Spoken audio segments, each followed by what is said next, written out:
Hello everyone, welcome to our YouTube channel the Kalakar classes. मैं हूं राकेश अपलेगर न्यू पटनायक, जिसका नाम है class 7 mathematics question paper common annual exam 2025-26 का। आपको मैं इस क्लास के अंदर मैं सेट नंबर 2 कराने वाला हूं, उसका पार्ट नंबर 2 कराने वाला हूं। ठीक है, मतलब कि क्वेश्चन पेपर दूसरा संख्या है, क्वेश्चन पेपर संख्या हमारा दूसरा कराने वाला हूं और पार्ट नंबर 2 है। इससे पहले आपके स्टूडेंट के लिए मैं क्वेश्चन पेपर 1 बना दिया आएगा। ठीक है, आपको मैं दो क्वेश्चन पेपर करा रहा हूँ, जो आपके लिए दोनों के दोनों क्वेश्चन पेपर जो आपके लिए वेरी वेरी मोस्ट इंपोर्टेंट है। ठीक है, तो इस वाले वीडियो से पहले मैंने सेकंड क्वेश्चन पेपर का पार्ट 1 बना दिया है, पार्ट 1 जरूर देख लेना। और क्वेश्चन पेपर संख्या 1 भी पूरा देख लेना। दोनों क्वेश्चन पेपर आप सब स्टूडेंट शुरू से एंड तक पूरा देख लेते हो तो लगभग लगभग आपका जो तैयारी हो जाएगा बहुत एकदम लगभग 100% के आसपास में आप पहुंच जाओगे तैयारी के अंदर में। ठीक है, मैं इतना आपको दावा करता हूं, आपको मैं कहता हूं। ठीक है, तो इसलिए आप स्टूडेंट हमारी वीडियो को शुरू से एंड तक पूरा देखना। और एक बात और, दोनों क्वेश्चन पेपर के अंदर में जो जो क्वेश्चन आपको मैंने कराए हैं सारे सारे वेरी वेरी मोस्ट इंपोर्टेंट है। इसी तरह के क्वेश्चन आपके एग्जाम के अंदर में देखने को मिलेंगे। ठीक है, तो इसलिए आप स्टूडेंट दोनों क्वेश्चन पेपर का वीडियो को देख लेना। आपको मैं वीडियो का लिंक इस वाली वीडियो के डिस्क्रिप्शन बॉक्स में दे दूंगा, फटाफट से जाकर के देख लो। ये जो हमारा है लास्ट लास्ट सेट पेपर है, और लास्ट सेट पेपर का हमारा है पार्ट 2 है। चलो करते हैं शुरू। ये रहा, आपसे स्टूडेंट देख रहे हो सेट नंबर 2 है, पार्ट 2 है हमारा। 90 प्लस मार्क्स आपके दोनों क्वेश्चन पेपर कर लो, लगभग लगभग अचीव कर लोगे 90 प्लस मार्क्स। मतलब कि 90 प्लस मतलब कि 60 में 60 मार्क्स आप अचीव करने के लायक बन जाओगे। बहुत ज्यादा आपकी तैयारी हो जाएगी, बढ़िया तरीके से आपकी तैयारी हो जाएगी दोनों क्वेश्चन पेपर का देखने के बाद। ठीक है, तो और हर एक क्वेश्चन को कम से कम दो दो बार प्रैक्टिस कर लेना। जितने क्वेश्चन मैंने कराए दोस्तों को दोनों के दोनों क्वेश्चन पेपर के अंदर में हर एक क्वेश्चन का दो दो बार दो प्रैक्टिस कर लेना कम से कम। ठीक है, साल भर कुछ नहीं भी पढ़ा कोई दिक्कत परेशानी वाली बात नहीं है, दो दो बार प्रैक्टिस कर लेना। आपके 60 में 60 मार्क्स अचीव करने के वाले आप बन जाओगे। ठीक है, 60 में से 60 मार्क्स आप सब स्टूडेंट अचीव कर लोगे। चलो शुरू करते हैं अपने आज की इस क्लास को। तो क्वेश्चन पेपर ये रहा आपके सामने में है। तो पिछली क्लास के अंदर मैं आपसे कुछ बता दूं, मैंने गद्य खंड खंड जो आपका गा था वो 3 मार्क्स वाले क्वेश्चन थे, उसमें मैंने आपको लगभग पूरा 10 तक क्वेश्चन मैंने करा दिया था। और हमारे को दो क्वेश्चन के अंदर में कुछ डाउट बच गया था, उसको हम सोल्व करेंगे। ठीक है, जैसे कि हमारा जो 8वां क्वेश्चन का ए पॉइंट था, इसमें हमारे पास डाउट था। और हमारा जो 9th क्वेश्चन था उसमें हमारे पास डाउट था।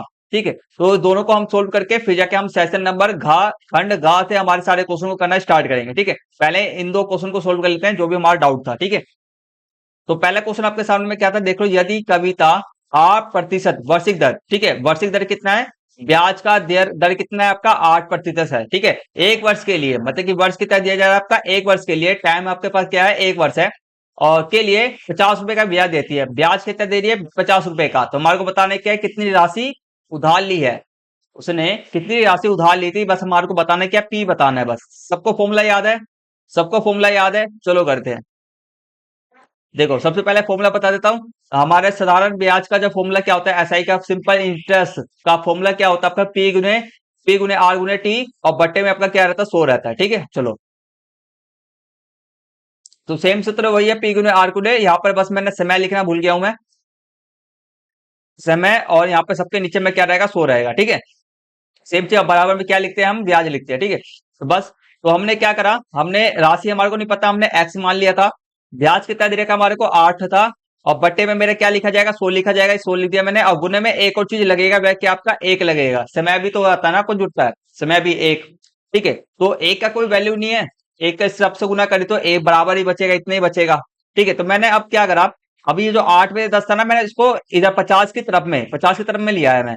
तो ये क्या हो जाएगा, ऊपर नीचे हो जाएंगे, 100 ऊपर हो जाएगा, 8 नीचे हो जाएगा। ठीक, तो 100 ऊपर हो गया, 8 नीचे आपका हो गया। अब देखो, अब यहाँ पे हमारे को जो कटता है वो काट लो। पहले मैंने क्या करा, गुना कर दिया, 50 को 100 से गुना कर दिया, मेरा कितना बन गया, 5000 बन गया, और बट्टे में मेरा 8 है। जब मैं 8 को 5000 से मैं भाग करूंगा तो मेरा कितना आ जाएगा, मेरा रुपए आ जाएगा मेरा। ऐसे भाग करके देख लेना, सिंपल सा भाग है इसमें। 5000 को 8 से भाग कर लेना। ठीक, तो उसको भाग करोगे तो आपका रुपए कितना आ जाएगा, 625। तो आपको हमारे को सिर्फ और सिर्फ इसका जो राशि आ जाएगा हमारा 625 हमारा राशि आ जाएगा, बस इतना ही करना था हमारे के अंदर में। ठीक है, चलो नेक्स्ट क्वेश्चन करते हैं जिसमें हमारा डाउट था, वह हमारा आएगा 9th क्वेश्चन। देखो, यदि किसी वर्ग की एक भुजा को डैश द्वारा दर्शाया जाता है। ठीक है, अब देखो क्या है, एक वर्ग की भुजा है, इसको हम इसके द्वारा दर्शा रहे हैं। ठीक है, इसके द्वारा हम दर्शा रहे हैं वर्ग की भुजा। ठीक है, आगे देखो, और आसन भुजा को डैश द्वारा दर्शाया जाता है, तो वर्ग की भुजा की लंबाई ज्ञात करना है। तो हमारे को वर्ग की भुजा की लंबाई हमारे को ज्ञात करना है। ठीक है, तो इस तरह का क्वेश्चन आपके सामने में कभी भी दिखाया दिया जाए, आपको दिया जाए, आपके सामने में आ जाए, तो आपको क्या करना होता है, जो भी एक भुजा है ना, ये वाली भुजा को आसन भुजा के क्या लिख देना, समान लिख देना, दोनों को बराबर कर देना। क्योंकि क्योंकि जो आपकी वर्ग की भुजा और आसन भुजा जो होता है ना आपका, आसन भुजा मतलब कि सेम ही, दोनों की जो लंबाई क्या होता है ना वह सेम ही रहता है। तो इसलिए हम दोनों के दोनों लंबाई सेम ही रहता है, दोनों के दोनों बराबर रहते हैं, दोनों को हम क्या कर देंगे, बराबर रख देंगे बस। तो बराबर रखते हैं, चलो एक सेकंड रुक जाना, चलो बराबर रखते हैं। तो ये रहा, हमने क्या करना, सभी वर्गों की भुजाएं क्या होती है, बराबर होती है, हमने सीधे कर दिया। ऐसे मत लिखना, आप लिखना वर्ग की भुजा, ठीक है, वर्ग की भुजा प्लस में आसन भुजा क्या होती है, बराबर होती है। बाकी लिखना चाहो तो लिखो, वरना मत लिखो, ठीक है। दोनों को बराबर कर देना, बराबर कर दिया हमने। अब हमने क्या करा, एक्स एक्स वाले को ना, जिसके पास एक्स एक्स है उसको एक साइड में कर लिया, और जो सिर्फ नंबर वाले थे उसको हमने एक साइड में लिख दिया, ठीक है। यहाँ पे देखो 18x एक्स का छोड़ दिया, यहाँ पे 13x अब क्या था पहले, यहाँ पे माइनस में था, मैंने एक साइड में लिया है, माइनस का इधर प्लस में हो जाएगा, ठीक। आगे बात करते हैं, देखो अब यहाँ पर 20 क्या था, यहाँ पर 42 यहीं पे छोड़ दिया हमने, 20 यहाँ पे माइनस का था, इधर मैंने इसको इधर ही साइड लिया है, तो 20 के क्या हो गया, 20 इधर प्लस, माइनस का था इधर प्लस में हो जाएगा, ठीक। अब आगे देखो, बस जोड़ दो, अब यहाँ पर प्लस है, दोनों को दोनों जुड़ रहे हैं तो जोड़ दो, 18 और 13 कितना हो जाएगा, 31x, और यहाँ पर 42 और 20 कितने हो जाएंगे आपके, 62 आपके हो जाएंगे, ठीक है। अब देखो यहाँ पे 31 गुने में इधर जाएगा, किस में हो जाएगा, भाग में हो जाएगा, 31 भाग में हो जाएगा, तो 31 से कम 31, 31 दूनी 62, तो एक्स का मान कितना निकल के आपका आ गया, 2 निकल के आ गया। एक्स का मान कितना निकल के आपका आ गया, 2 निकल के आ गया।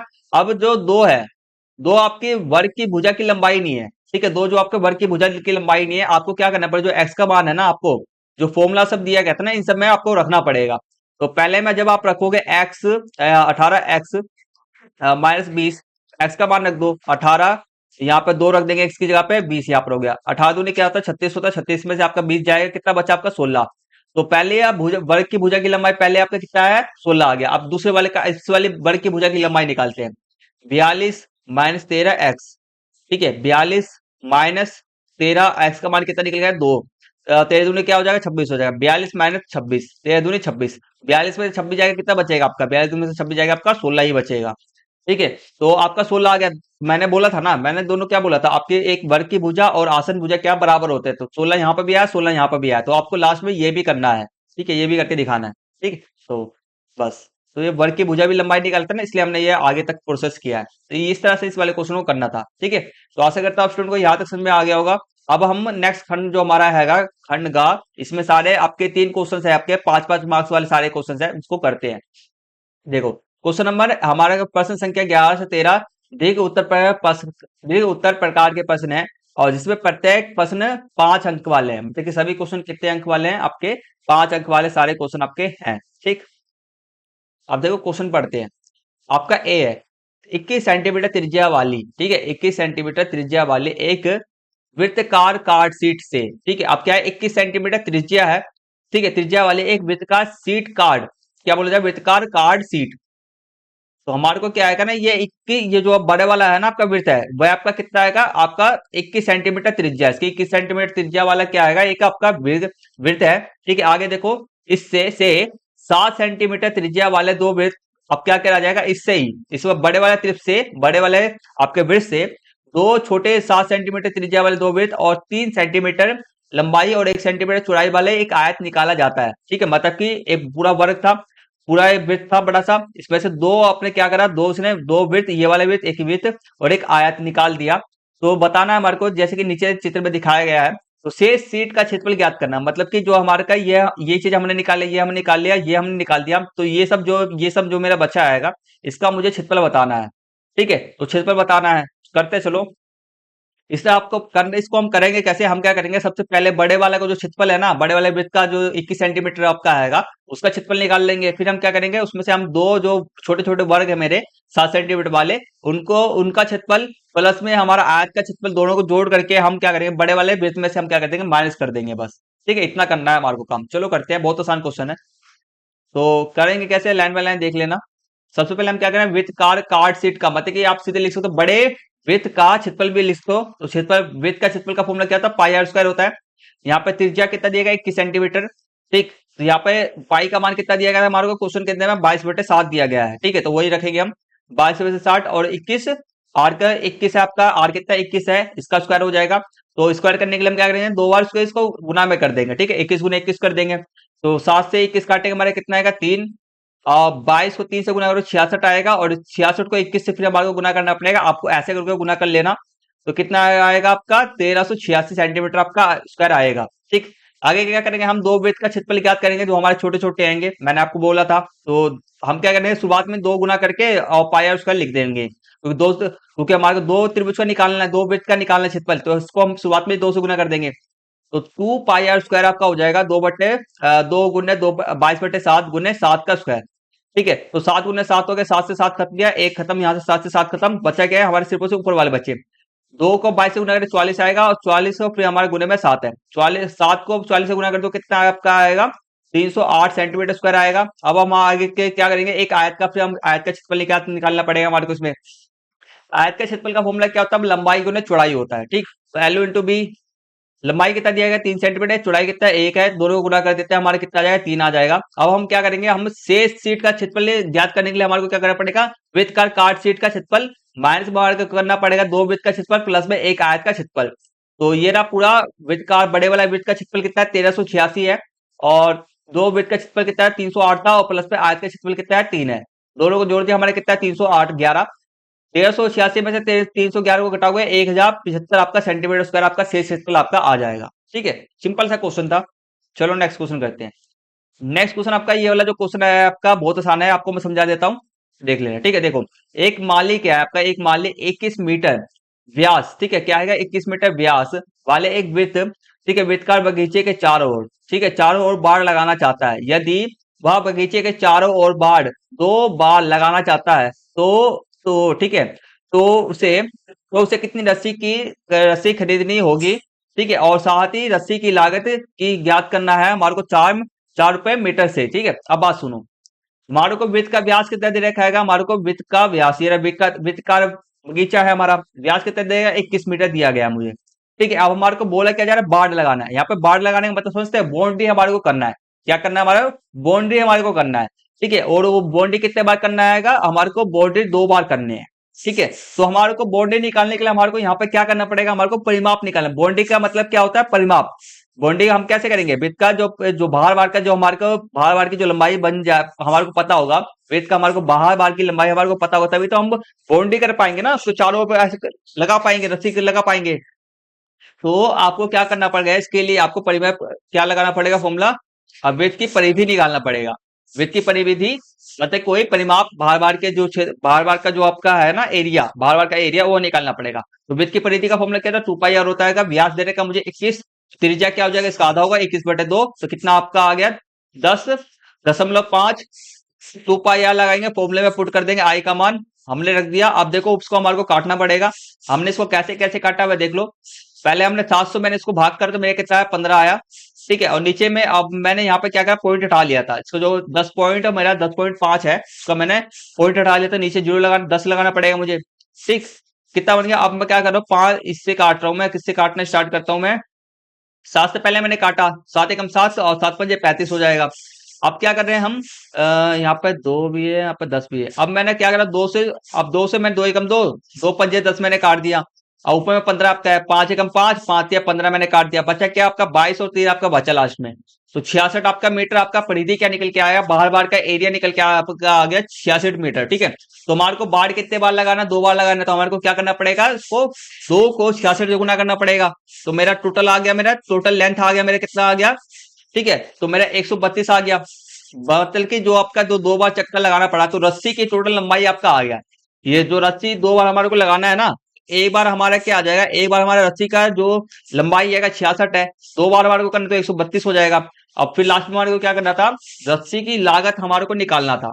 क्या करना था हमारे को, रस्सी की लागत हमारे को निकालना था, सिंपल सा था। तो हमको 4 रुपए से गुना कर देंगे तो हमारा रस्सी की लागत आ जाएगा। सिंपल सा क्वेश्चन था, देखो कितना आसान क्वेश्चन था। चलो नेक्स्ट क्वेश्चन करते हैं। 12 क्वेश्चन है, नीचे दिए गया प्रतीक का एक विजय व्यंजक दर्शाता है। मतलब कि जो त्रिभुज बराबर ये है, वृत्त बराबर ये है, और आयत बराबर आपका वर्ग बराबर ये है। तो हमारे को करना है क्या है, फिर प्रतीकों को निम्न रूप में हमारे को दर्शाया जाता है।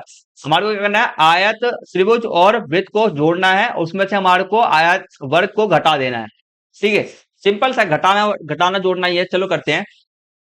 तो हमने क्या करा, हमने हमारे को क्या करना है, हमने पहले तो त्रिभुज का ये है, वृत्त का मेरा ये था, दोनों को मैंने जोड़ दिया। अब हमारे को घटाना क्या है, हमारे को वर्ग का हमारे को घटाना था। तो वर्ग को घटाने के लिए हम क्या लिखेंगे, बीच में क्या लिखेंगे, माइनस का साइन लिखेंगे। और उसको ना हमारे को क्या करना पड़ेगा, जो इसी वाली संख्या जो हम पूरा लिखेंगे ना, उसको हमारे को ब्रैकेट में लिखना पड़ेगा। क्यों लिखना पड़ेगा, क्योंकि जो माइनस है ना इस संख्या से पहले में, इन सब पूरा इन सब के शुरू होने से पहले बीच में क्या है, माइनस है।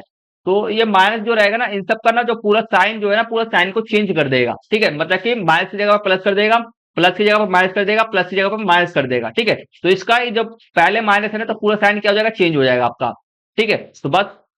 और शुरुआत वाला वैसे का वैसे सेम का सेम ही आपका रहेगा, कोई चेंज नहीं होगा उसमें।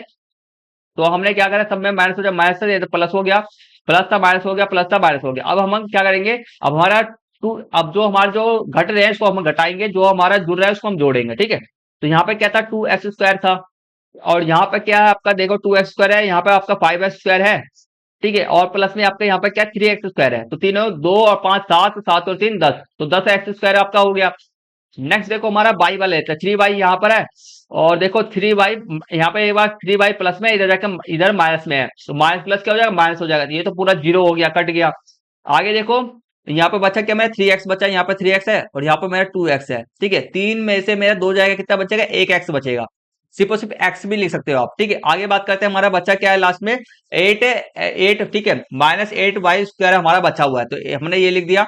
ठीक है, आगे बात करते हैं, बस लास्ट में हमारे को ये लिखना है x²। हम इसको क्या करेंगे, सीधा करके लिख सकते हैं, या इसको ऐसे भी आप छोड़ दो, या आप उसको ना पहले x लिख लो, पहले दो x² वाले पहले को लिख लो, फिर जाके हमारे सिंपल x वाले को लास्ट में लिख लो। ऐसे भी लिख सकते हो, ऐसे भी लिख सकते हो। लास्ट में बस हमारे को इतना ही करना था बस।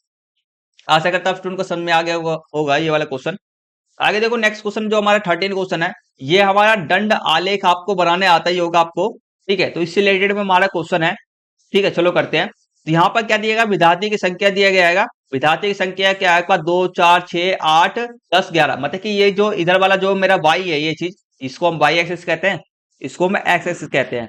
ठीक है, तो ये क्या दर्शा रहा है, विद्यार्थियों की संख्या दर्शा रहा है आपका, और ये वाला आपका अंक दर्शा रहा है, मार्क्स दर्शा रहा है आपका। ठीक है, और ये वाली जो लाइन है ना, एग्जैक्ट एग्जैक्ट जो विद्यार्थी की संख्या है ना, वह नहीं दर्शा रहा है। ठीक है, एग्जैक्ट नहीं है, मतलब कि एक्यूरेट, सही विद्यार्थी की संख्या नहीं दर्शा रहा है। टोटल आप इसको समझ में आ रहा हो कि 12 ही विद्यार्थी, ऐसा नहीं है। ठीक है, आगे चलो करते हैं।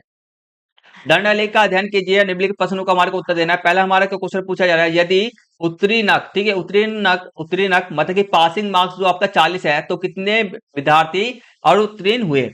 40 मार्क्स क्या है मेरा, 40 मार्क्स मेरा, 40 मार्क्स जो आएगा मेरे पास वाले आएंगे। ठीक है, पास वाले पासिंग मार्क्स है मेरे, तो मुझे बताना है कितने विद्यार्थी अनुत्तीर्ण। ठीक है, अनुत्तीर्ण मतलब कि कितने विद्यार्थी पास हुए। ठीक है, तो देखो 40 मार्क्स किसके अंदर में आता है, पहले देख लो। 40 मार्क्स यहाँ से आता है कि आपका ये रहा, 40 से 39 के बीच में ये हो गया 40 मार्क्स। तो आपके जो 40 मार्क्स, मतलब कि सिर्फ और सिर्फ पास हुए, जो बच्चे पास हुए हैं बस। ठीक है, जो बच्चे पास हुए हैं बस। तो आपके अनुत्तीर्ण 40 से 39 के बीच में ये रहा नंबर, तो 40 से 39 के बीच में ये रहा आपका 2। ठीक है, तो कितने बच्चे आपके पास हुए आएंगे, सिर्फ और सिर्फ 2 बच्चे पास थोड़ी ना हुए हैं यार।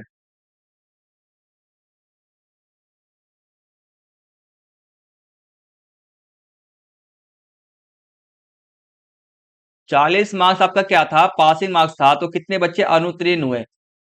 एक सेकंड रुक जाना, एक सेकंड रुक जाना।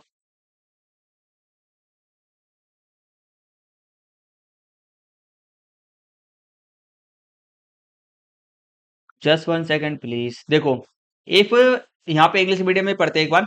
इफ 40 इज द पास, ठीक है, पास मार्क्स है, तो then how many student have failed, तो मतलब कि कितने बच्चे जो आपके हैं अनुत्तीर्ण, मतलब कि कितने बच्चे फेल्ड हुए हमारे को बताना है, कितने बच्चे फेल्ड हुए हैं बस हमारे को ये बताना है इस क्वेश्चन के अंदर में। ठीक है, हिंदी में समझ में नहीं आता, सॉरी, हिंदी में समझ में नहीं आ रहा था। 40 मार्क्स आपके पासिंग है, तो हमारे को अनुत्तीर्ण, ठीक है, सॉरी मैंने पढ़ी में गलत रहा, अनुत्तीर्ण मतलब कि फेल, कितने बच्चे फेल हुए, तो ये हमारे को दिया गया है पहले से ही, ये रहा 4। तो 30 से 39 के बीच में कितने कितने बच्चों के मार्क्स आपके आएंगे, आपके 4 बच्चों के मार्क्स है, तो 4 बच्चे आपके फेल हुए हैं। ठीक है, आगे देखो कितने विद्यार्थी को 50 से 59 तक अंक मिले। 50 से 59 तक अंक किसको, 50 से 59, तो ये रहा हमारा रैंक, ये रहा 50 से 59। कितने विद्यार्थी को 50 से 59 के बीच में हमारे को अंक मिले, तो कितने को मिले हमारे को देख लो यहाँ पर, ये रहा हमारे को ये दिया गया है। तो यहाँ पे आप देखोगे तो ये रहा आपका, यहाँ पे मिल रहा है, यहाँ पे तो नंबर लिखा नहीं गया है। तो यहाँ पर जो आपका 6 और आपका 8 है, देखो आपसे स्टूडेंट देख रहे हो सबके बीच में कितने का अंतर है, 2 2 का अंतर है, तो मतलब कि जो बीच में जो आपका संख्या आपका आएगा वह कितना आएगा, 7 आएगा। तो कितने बच्चे आपके पास हुए हैं, 7 बच्चे पास हुए हैं। आगे देखो, मतलब पास नहीं हुए हैं, 50 से 59 के बीच में उनको मार्क्स मिले हैं। नेक्स्ट क्वेश्चन आपका है, कितने विद्यार्थियों ने 90 या उससे अधिक अंक प्राप्त किए। कितने विद्यार्थियों ने 90 या उससे अधिक अंक प्राप्त किए। तो 90 देख लो, ये रहा 90 से आपका 90 से 92 तक। तो ये ना मेरा 90 से 92 तक कितने, यहाँ पे हमारा कितना आएगा, यहाँ पर हमारा 4 है। तो 4 बच्चों ने 90 से प्लस आपके अंक प्राप्त किए। आगे देखो, यदि नेक्स्ट क्वेश्चन आपका है 80 से अधिक अंक प्राप्त करने वाले विद्यार्थियों को मेरिट दी जाती है। तो कितने विद्यार्थी को मेरिट मिली है। अब देखो, जितने भी 80 से अधिक जो भी बच्चे अंक प्राप्त करते हैं उनको मेरिट दी जाती है। तो कितने विद्यार्थी मेरिट में है, मतलब कि 80 से अधिक कितने बच्चों ने अंक प्राप्त हुआ है। तो 80 से देखो, ये रहा 80 से 79 ये रहा, और हमारा 90 से 92, मतलब कि 80 से अधिक होना चाहिए। तो टोटल कितने अच्छे 80 से अधिक कितने बच्चों ने आपको कितने 80 से अधिक कितने अंकों कितने बच्चों को मिला है अंक, ठीक है। तो यहाँ पे पहले आपको दिया गया है 80 से 79 में आपका आएगा 6 है, यहाँ पे 6 हो गया, और यहाँ पे 19 और 90 से 92 के बीच में आपके कितने आएंगे, आपके 4 हैं। तो 6 और 4 कितने हो गए, 10 बच्चे हो गए। तो 10 बच्चों को मेरिट दिया गया है। नेक्स्ट क्वेश्चन देखो, कक्षा में विद्यार्थी की संख्या कितनी है। कक्षा में विद्यार्थी की संख्या टोटल कितनी है हमारे को बताना है। आपको मैंने शुरुआत में बोल दिया था, ये जो विद्यार्थी आएगा इसमें विद्यार्थी की कुल संख्या नहीं दिया गया, आपको निकालना पड़ेगा। चलो, तो पहले वाला हम कैसे निकालेंगे भाई, देखो पहले वाला जो हमारा जो बना गया है, ये आकृति, ये वाला जो मेरा आकृति है, तो मैं कितने पे जा रहा है, 4। तो 4 विद्यार्थी यहाँ पर हो गए। ये कितने पे, ये कितने पे आएगा यहाँ पर, ये आपको 2 पे बना हुआ है, 2 यहाँ पर विद्यार्थी हो गए। ये कितने पे है, 7 पे है, 7 यहाँ पे विद्यार्थी हो गए। ये कितने पे है, 11 पे है। ये कितने पे है हमारा, ये हमारा 8 पे है। ये हमारा 6 पे है, और ये हमारा 4 पे है। सभी को जोड़ दो, 4 यहाँ पे 2 विद्यार्थी हो गए, 4 और 2 6, 6 और 7 कितने हो गए आपका 13, 13 और 11 कितने हो गए आपके 24, 24 और 8 कितने हो गए 32, 32 और 6 38, 38 और 4 38, 4 आपके 42। टोटल आपके विद्यार्थी की संख्या कितने हो गए आपके 42 हो गया। बस इस तरह से क्वेश्चन को करना था। आगे देखो, जो क्वेश्चन आपका आएगा 40 आपका नेक्स्ट खंड हमारा स्टार्ट हो रहा है। वह नेक्स्ट खंड जो हमारे क्वेश्चन आएंगे, 3 क्वेश्चन है इसके अंदर मेरे, 14 15 16, वह सभी के सभी क्वेश्चन 4 मार्क्स वाले आपके सारे क्वेश्चन हैं। तो चलो उनको करते हैं। देखो, चलो करते हैं, बहुत आसान क्वेश्चन है आपके सामने में, देखना। 14 क्वेश्चन आपका है, एक पिज्जा फैक्ट्री ने 2 प्रकार के पिज्जा बाजार में उतारे, एक वर्गाकार पिज्जा और एक वृत्ताकार पिज्जा। मतलब कि एक वर्ग वाला पिज्जा है और एक आपका वृत्त वाला पिज्जा है, ठीक है। चलो करते हैं, ये रहा आपका वर्ग वाला पिज्जा, ये आपका वृत्त वाला पिज्जा, ठीक है। आगे देखो, हमारे को बोला जा रहा है कि वर्गाकार पिज्जा की भुजा कितना दिया गया आपको, 45 सेंटीमीटर आपको दिया गया है, ठीक है। 45 सेंटीमीटर दिया गया, और इसकी कीमत कितना है आपका आएगा 150 रुपए है। वर्ग का आपका 150 रुपए है, और वृत्तकार पिज्जा का आपका इसका व्यास कितना आपका दिया गया है 70 सेंटीमीटर है। तो इसकी कीमत कितनी है 160 है, ठीक है। पहले पूछा जा रहा है हमारे को, पहले वर्गाकार पिज्जा का क्षेत्रफल ज्ञात करना है, तो ये और वृत्तकार पिज्जा का क्षेत्रफल ज्ञात करना है। ये सब तो आप आराम से कर सकते हो। आपको क्या है, वर्ग का आपको भुजा दिया गया 45 दिया गया है, तो बस भुजा आपको पता ही है, तो क्षेत्रफल ज्ञात करना है। फॉर्मूला क्या होता है, 4 गुने में भुजा, फॉर्मूला क्या होता है आपका, भुजा गुने भुजा होता है। आपको मैं लिख दे रहा हूं, आप मुझे कमेंट करना है इसका आंसर, भुजा गुने भुजा, इसका मैंने बता दिया। आगे देखो, वृत्तकार पिज्जा का क्षेत्रफल, तो वृत्त का क्षेत्रफल क्या होता है आपका, पाई आर स्क्वायर होता है, पाई आर स्क्वायर।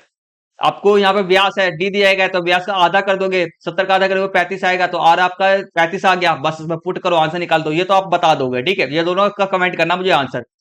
नेक्स्ट क्वेश्चन करते हैं हम, इसका आगे वाला क्वेश्चन करते हैं। देखो, हमारा क्वेश्चन क्या बोला जाए, पहला क्वेश्चन आपका है प्रति वर्ग सेंटीमीटर। क्या बोला जाए, प्रति वर्ग सेंटीमीटर पिज्जा की लागत के संदर्भ में। अब क्या प्रति वर्ग, हमारे को क्या बोला, प्रति वर्ग सेंटीमीटर, हमारे को 1 सेंटीमीटर का लागत, ठीक है।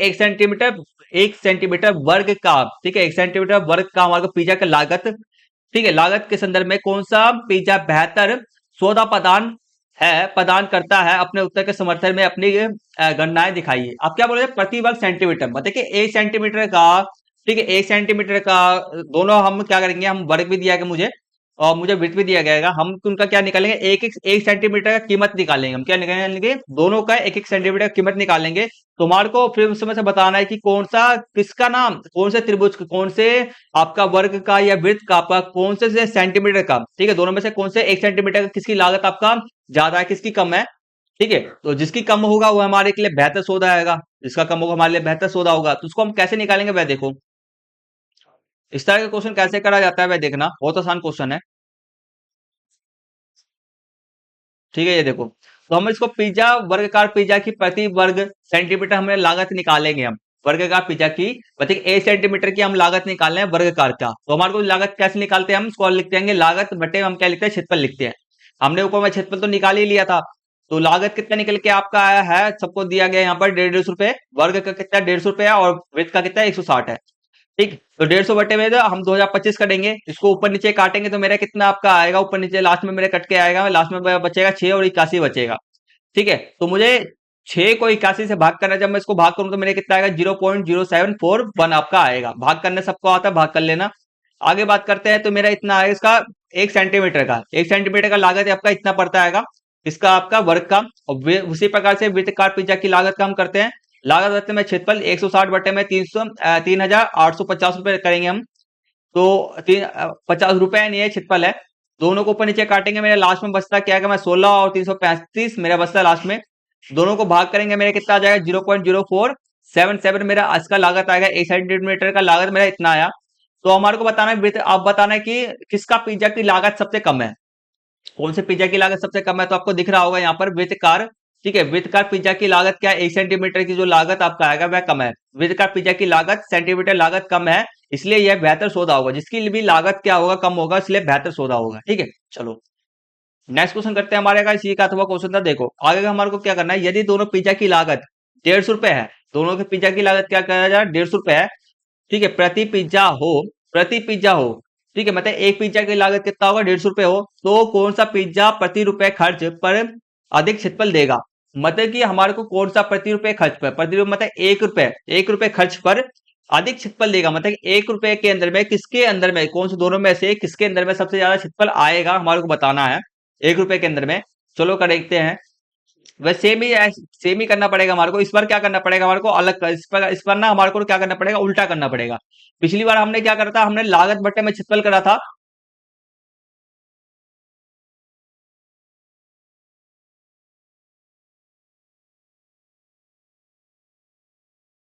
ठीक है, देखो तो हमारे को अब इस बार क्या करना है, हमारे को लागत बट्टे में क्षेत्रफल करना है। ठीक है, लागत बट्टे में क्षेत्रफल करेंगे। पिछली बार में क्या था, लागत बट्टे में क्षेत्रफल करे थे हमने। इस बार हम क्या करेंगे, इस बार हम करेंगे क्षेत्रफल बट्टे में हमारे को क्या करना पड़ेगा, लागत पड़ेगा, लागत करना पड़ेगा। क्यों करना पड़ेगा, क्योंकि हमारे को इस बार ना एक क्षेत्र जो हमारे को प्रति रुपए क्षेत्रफल के लिए, ठीक है, प्रति रुपए क्षेत्रफल के लिए हमारे को बताना है। ठीक है, 1 रुपए के अंदर में किसके अंदर में सबसे ज्यादा क्षेत्रफल आएगा, ये हमारे को बताना है। तो हम 2000 बट्टे में क्या करेंगे, 150 करेंगे, ऊपर नीचे काटेंगे तो मेरा कितना आ जाएगा, मेरा 13 से 13 पॉइंट, ठीक है, 13.5, 13.5।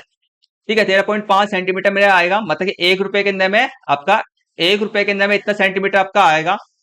वृत्तकार के अंदर में हमारे 3,850 रुपए हम करेंगे, और 150 उसको हम भाग करेंगे तो मेरा कितना, कितना आ गया मेरा, 25, 25 दशमलव मेरा 68 मेरा 67, क्योंकि 67 आएगा, 25, 25.67 मेरा आ गया इससे यहाँ पर सेंटीमीटर। 1 रुपए के अंदर में इतना मुझे मिलेगा। तो देख लो, आप जिसके अंदर भी सेंटीमीटर सबसे ज्यादा मिलेगा, जिसके अंदर भी सेंटीमीटर ज्यादा मिलेगा, वो आपके लिए बेहतर सौदा होगा। तो वृत्तकार के अंदर में ये आपका वृत्तकार वाला, तो वृत्तकार प्रति रुपए क्षेत्रफल में आपको इतने रुपए सेंटीमीटर अधिक है, तो ये लिखना था बस। नेक्स्ट क्वेश्चन देखो, बहुत आसान क्वेश्चन है, वह देखना। देखो नेक्स्ट क्वेश्चन जो आएगा, गणित की एक कक्षा में शिक्षिका ने बोर्ड पर कई बहुभुज बनाए। ठीक है, एक त्रिभुज है, एक चतुर्भुज है, एक पंचभुज है, एक छठभुज है। फिर उन्होंने विद्यार्थियों से कहा कि वह ध्यान से देखे और पता लगाए कि प्रत्येक बहुभुज में कितने विकर्ण हो सकते हैं। और उनकी विकर्ण मतलब क्या होता है, जिनको विकर्ण वह चीज होता है, ठीक है, विकर्ण वह रेखाएं होती हैं, आप समझना, विकर्ण वह रेखाएं होती है जो किसी भी आकृति को बराबर हिस्सों में बांटती हैं। ठीक है, विकर्ण वे रेखाएं होती हैं कि जो किसी भी आकृति को बराबर हिस्सों में बांटती हैं। ठीक है, तो उनकी मदद के लिए उन्होंने क्या करा, विकर्ण कितने विकर्ण हो सकते हैं, उनकी मदद के लिए उन्होंने सूत्र लिखा। मतलब कि किसी भी आकृति के अंदर विकर्ण निकालने की जो फॉर्मूला क्या होता है आपका, ये आपका फॉर्मूला होता है। और यहाँ पे जो आपके एन दिया गया ना, ये सब जो एन है, तो जो आपका होता है बहुभुज की भुजाओं की संख्या होता है। ठीक है, कोई भी आपका बहुभुज होगा, उसकी भुजा जितनी भी भुजा है, 1 2 3 4 5, त्रिभुज के अंदर में 3 भुजाएं होती हैं, तो त्रिभुज का जो एन क्या होगा आपका, 3 होगा। ठीक है, इस प्रकार से इसको दर्शाता है। चलो करते हैं पहला क्वेश्चन। दूसरा क्वेश्चन का आंसर आप मुझे कमेंट में करना। तीसरा क्वेश्चन का आंसर मैं आपको बताता हूं। देखो, उपयुक्त सूत्र का उपयोग करके पंचभुज में विकर्णों की संख्या हमारे को ज्ञात करना है, पंचभुज के अंदर में। ठीक है, तो पंचभुज के अंदर हमारे विकर्णों की संख्या कितना होता है मेरा, ठीक है, तो विकर्णों की संख्या ज्ञात करना है। तो सूत्र हमारे को पता ही है, फॉर्मूला हमारे को पता ही है यार। फॉर्मूला मुझे क्या पता होना चाहिए, एन मुझे पता होना चाहिए। एन मतलब भुजा। तो पंचभुज के अंदर में कितने भुजा आपके होते हैं, पंचभुज, पंच मतलब 5, 5 भुजा होता है। एन मुझे पता चल गया, बस अब फॉर्मूले में मान को पुट करूंगा, फॉर्मूले में मान। ठीक है, फॉर्मूले के अंदर मैं मान को पुट करूंगा, तो मैं पंचभुज की भुजा की संख्या कितना है, 5 है। विकर्णों की संख्या का आपका सूत्र क्या होता है? 1/2 bracket open n square minus में 3n होता है। एन कितना दे देगा? 5 का स्क्वायर यहाँ पे लिखूंगा 3 गुने में आपका एन मतलब 5। अब मैं 5 का स्क्वायर कितना आता है? मेरा 25 आता है और स्क्वायर का मतलब समझते हो 5 गुने 5 होता है, 5 5 25 हो गया। ये सबको पता है। आगे कहते हैं 3 को 5 से गुना करो कितना आएगा? आपको 15 आएगा। 25 में से मेरा 15 जाएगा, कितना बचा? मेरा 10 बचेगा। 2 को मैं 10 से काटूंगा, कितना बचे? कटेगा 5। तो विकर्णों की संख्या कितना? पंचभुज के विकर्णों की संख्या कितना आपका? 5 है। ठीक है, सेम ही आपका क्वेश्चन, सेम ही आपका छठभुज में पता ही कितने विकर्णों की संख्या कितना आपका? तो 6 होता है। छठभुज मतलब 6 भुजा विकर्णों की संख्या फॉर्मूले में मान रखना, आंसर निकाल दोगे आप। ठीक है, सिंपल सा क्वेश्चन है बस। चलो नेक्स्ट क्वेश्चन करते हैं। आशा करता हूं स्टूडेंट को यहां तक समझ में आ रहा होगा बेहतरीन तरीके से, कोई भी दिक्कत परेशानी कुछ भी नहीं होगा। अगर कुछ भी डाउट और कुछ भी हो तो कमेंट्स करना, आपके सारे डाउट्स को मैं क्लियर कर दूंगा। आगे करते हैं, नेक्स्ट क्वेश्चन करते हैं। देखो नेक्स्ट क्वेश्चन आपका है, सर्दियों की एक सुबह में शिमला का तापमान एक दिन में इस प्रकार बदला। ठीक है, देखो सुबह के 6 से 9 बजे के सुबह 9 बजे तक 6, ठीक है, 3 डिग्री, ठीक है, 3 डिग्री तापमान की क्या हुआ? वृद्धि हुई। फिर आप सुबह के 9 बजे से 12 बजे तक, आपका दोपहर के 12 बजे तक 5 डिग्री गिरावट हुआ। फिर जाके दोपहर के 12 बजे से, आपका दोपहर के 12 बजे से 3 बजे दोपहर तक आपका 4 डिग्री की वृद्धि हुई। फिर जाके 3 से 6, फिर शाम के 3 से 6 के बीच में आपका 6 डिग्री की गिरावट हुई। और आपका फिर लास्ट में आपका 6 से शाम के, रात के बोल सकते हो, शाम के 6 से 9 बजे के बीच में आपको 2 डिग्री की वृद्धि हुई। ठीक है, इसी से रिलेटेड में क्वेश्चन पूछा जा रहा है, चलो करते हैं। पहला क्वेश्चन आपका है, सुबह 6 बजे से 9 बजे तक तापमान, ठीक है, तक के तापमान परिवर्तन को धनात्मक व ऋणात्मक पूर्णांक का उपयोग करके दर्शाइए। अब हमारे को क्या बोले चाहे, धनात्मक या ऋणात्मक, मतलब कि सुबह 6 बजे से 9 बजे के बीच में तापमान का परिवर्तन, कितने डिग्री तापमान परिवर्तन हुआ आपका? 3 डिग्री की वृद्धि हुई। 3 डिग्री की वृद्धि हुई, इसको आप कैसे दर्शाओगे? आप इसके प्रकार से दर्शाओगे, +3 डिग्री लिखोगे। प्लस ऐसे शुरुआत में क्या लगा दोगे? +3 डिग्री। वैसे 3 आपका क्या आएगा? दोपहर 3 बजे से और शाम के 6 बजे तक के तापमान में परिवर्तन धनात्मक हुआ, ऋणात्मक को हमारे को उससे बताना है।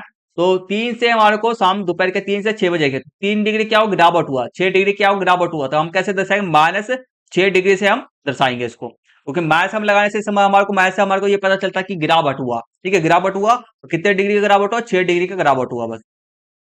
चलो नेक्स्ट क्वेश्चन करते हैं। हमारा नेक्स्ट क्वेश्चन हमारा, यदि सुबह 6 बजे का तापमान कितना आपका है? तापमान 2 सेल्सियस था, तो ठीक है, सुबह 6 बजे का तापमान कितना था आपका? 2 सेल्सियस था। तो सुबह 9 बजे तक का तापमान ज्ञात कीजिए। ठीक है, अब हमारा क्या बोले, सुबह का 6 बजे का तापमान कितना है? 2 डिग्री है।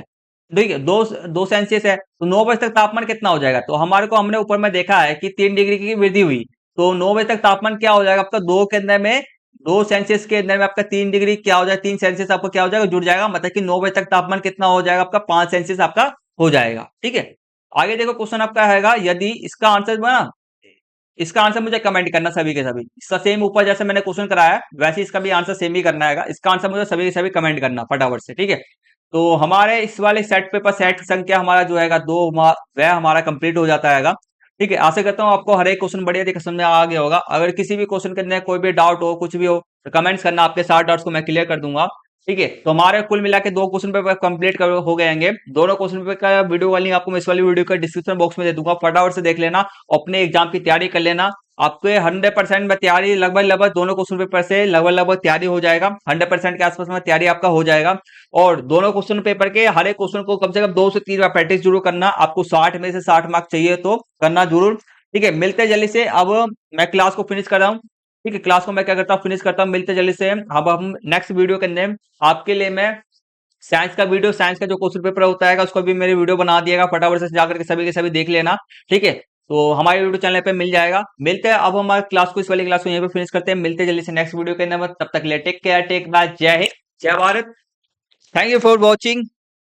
ठीक है, थैंक यू फॉर वॉचिंग। मिलते हैं जल्दी से नेक्स्ट वीडियो में।